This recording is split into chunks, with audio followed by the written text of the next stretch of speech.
ரொம்ப சந்தோஷமா இருக்கு உங்க எல்லாரையும் பார்த்ததுலையும். ஒரு சாதாரண தமிழ்நாடு பொதுத்துறைக்கு சொந்தமான ஒரு இடத்துல டீ கடை வச்சிருந்த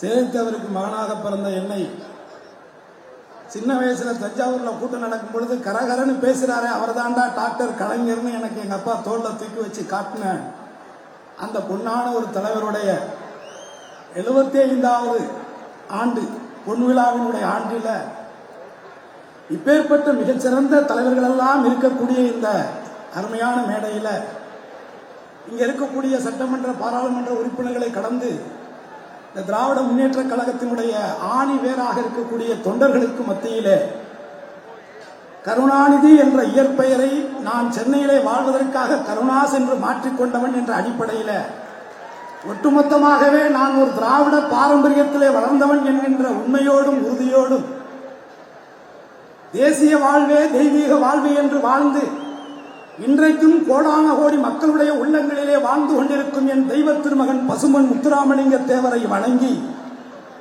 இந்த அற்புதமான நிகழ்விலே குறிப்பாக இங்கே என்னுடைய முன்னாள் கல்லூரி மாணவர் சட்டமன்ற உறுப்பினர் தாயகம் கலியிருக்கிறார். நான் அந்தரம் கலை கல்லூரியிலே 88 வாக்கிலே படித்த பொழுது அன்றைக்கு மாணவர் பேரவையினுடைய நிகழ்வுக்காக அன்பகத்திலே இருந்து இன்றைக்கு முதலமைச்சராக இருக்கக்கூடிய எனது அருமை அண்ணன் தளபதி அவர்களை நாங்கள் அழைத்து சென்று அன்றைக்கு கல்லூரி மாணவர் பேரவை விழாவை துவங்கிய பொழுது நான் 2000 வாழா பட்டாசு வைத்துக் கொண்டிருந்தேன்.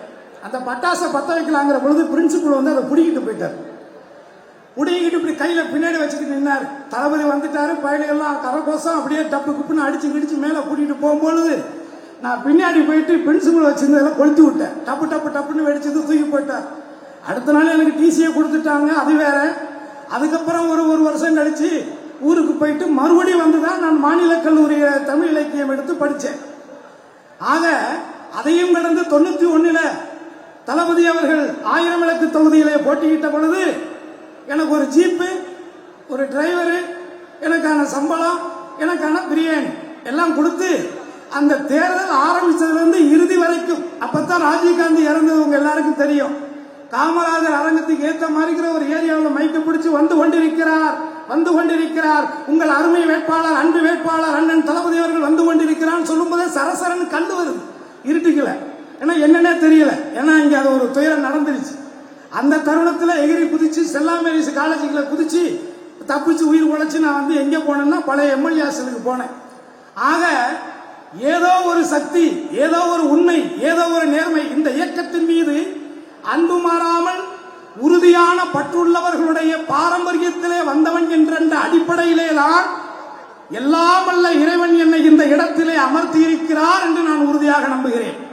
இந்தியாவிலேயே எத்தனையோ சித்தாந்தங்களை தாங்கிய அரசியல் கட்சிகள் இருந்தாலும் கூட சமூக நீதிக்காகவும் தமிழுக்காகவும் தமிழருடைய நலனுக்காகவும் தமிழர்களுடைய உரிமைகளுக்காகவும் அன்று முதல் இன்று வரை தொடர்ச்சியாக போராடி கொண்டே இருக்கக்கூடிய, எந்த நிலையிலும் தன்னிலை மாறாது, தன் கொள்கையிலிருந்து விடுபடாது, விட்டுக் கொடுக்காது போராடி போராடி போராடி ஒரு இயக்கம் வளர்ந்திருக்கிறது என்று சொன்னால் அது நீங்களும் என் முன்னோர்களும் சார்ந்த இந்த திராவிட முன்னேற்ற கழகம் தான் என்பதிலே மாறுபட்ட கருத்து இருக்க முடியாது. எத்தனையோ இயக்கங்கள் இருந்திருக்கிறது.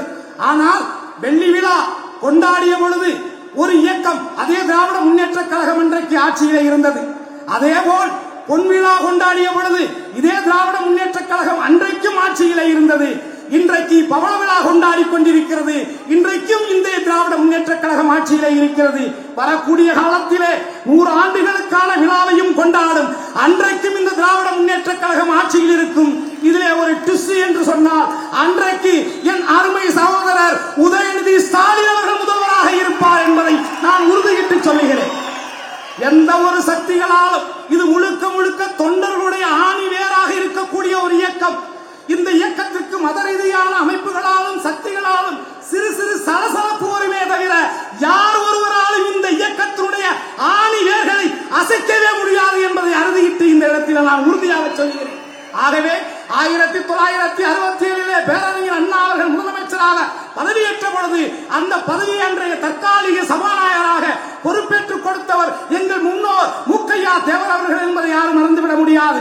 அன்றைக்கு 67 அதே திராவிட முன்னேற்ற கழகத்திற்கு ஆதரவளித்து அதன் மூலமாக முதல்வராக பொறுப்பேற்ற அண்ணா அவர்களிடத்திலே இருந்து 3 கல்லூரிகளை பெற்றுக் கொடுத்த ஒரு மகான். அந்த விதத்திலே அன்று முதல் இன்று வரை எனது முன்னோர்கள் தொடர்ந்து இந்த திராவிட முன்னேற்ற கழகத்திற்கான ஆதரவை கொடுத்துக் கொண்டிருக்கிறார்கள். அந்த வரிசையிலே தொடர்ச்சியாக தமிழர்களின் நலனுக்காக, சமூக நீதிக்காக, இந்த மண்ணினுடைய மானத்திற்காக, இந்த மண்ணுடைய வளத்திற்காக, இந்த மண்ணினுடைய உரிமைகளுக்காக, இந்த மக்களுடைய மொழி உரிமைகளுக்காக, அத்தனை உரிமைகளுக்கும் தொடர்ந்து போராடி கொண்டிருக்கும் இந்த திராவிட முன்னேற்ற கழகத்தினுடைய கொள்கைகளுக்கு முக்குளத்தோர் புலிப்படை என்றுக்கும் உறுதியாக, உறுதுணையாக ஒன்றைக்கும் இருக்கும் என்பதை உறுதியிட்டு கூறி வாய்ப்புக்கு நன்றி கூறி விடைபெறுகிறேன். நன்றி, வணக்கம். செய்திகளை உடனுக்குடனும் துல்லியமாகவும் தெரிந்து கொள்ள சப்ஸ்கிரைப் பண்ணுங்க.